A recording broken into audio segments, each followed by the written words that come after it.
Kono manen manyane chawa me lock lobo headlines madonga ngoma tikati me campaign lock me Afcon okedi wiela wo manya wawaji iwo kanye parliament obechera kanyamo kitu ngo ma Uganda mir hosting kere Afcon 2027 lobo me Kenya Tanzania bena gitie kene nyam loki dong woro mabeba pat it Tuesday chari ola wo MPs kuberi kere me lock e atmo ko chera de daini ni kape Uganda o gamento kero chana kirme yupu yo chi kibinyero wa wada embarrassment kira Cameroon go bid me hosting Afcon 2019 and because they were not ready.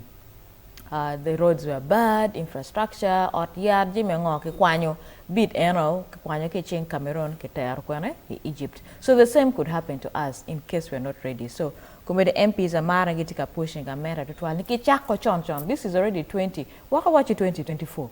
PN 2023 do two more. The local we have 2024, 2025, 2026. By 2026 we should be ready. You went to terra transport infrastructure, la kudi border pape pipi. We are one we kira ki regulating war mabe taxis kono ga kono yo ha pat pangai kono garbage waste collection. Where we are not an embarrassment to the continent, really. Atamani lokama wachila chinja pebo kingoma MPs go wajo. Nyoma getika discussing. Afcon tika bino yuera ma date. Yuera ma bino ento bana mero tij ma tek. Kumbetika ini chere town clock tower nyo Queens Way. Clock tower ma chon ma ticha renteveni. Ke oye mairi inel chere ti lo mukene. You run about Kono Maleng Ubin shop. Yeah, oh yeah, part. I think I've taken a man. One of the most beautiful places you can ever imagine in Kampala. Take a tuma. Now, any one step. Doka katika waji katika yupu gym market ya Kelo ne. Nachi vuo chano eruma wante lori ane. Drainage ane. Warunga ya tini la lukuo weng me Kampala magi kwanyo chimgi pie vu ane. Miro ke chaka yopone oke nini. Ubeto Maleng PM ki waji kono beto training ground. Nachivuwa. Kitende tip training ground. So the whole of Entebbe Road has to be clear. Mirubeto Maleng. Ento pan ngaro mo rebeka waji iwane our road in itself yo wapegirajo pebe na geding.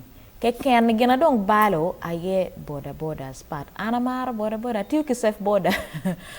Ento we have to find a way me regulating border like Afcon border I don't give balo you because the roads are enough yes doing this but you peding you peraj ento border do karo inero gen maraj ke Uganda kita ke waje ko de kele morning everything in Uganda is a joke karma covid tum makedugo katika planning Kampala ke karo ke wachi boda pidogo oi city center ke karo wa ke map make wachi boda matika biro ma aki yo nakawa miruko gik nakawa magatika aki yo chibuwate na mugongo ki kweni gobo gik intinda manyoti ki restricting kama no miru taxi donyi yo gik nak gene bulago ki carving out twin city kamati ye implementing all a chain done we go will because partingengo border is actually a political issue in la rubi pe bicho ku dero ni tien che waj pa mer border kan there's a chain of Lutela ma you have to go through. That is one. Me and Rio and full woman in last year towards the end of last year they came up with the same plan restricted areas kama border mirugeriye it never worked. So what you need to be border city because of Afcon is going to be very hard. Let business be as normal. Border word gay, word gay. And in any case, by the way, Emma, even those guys who are coming from abroad should have the experience of border Kampala. Magi worry go worry, magi porre go porre, go dog go bore.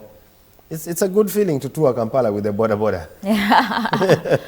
end kira Afcon of war kere entom iwayom ni members in parliament donc chako nyako lok ene at moko check kon gi penyo gamente da ke chimo wane megengo embarrassment come 2027 kimere chako yopu yo ki chako yopu jemi wak bana page kwan bid eni gite country mo kana kira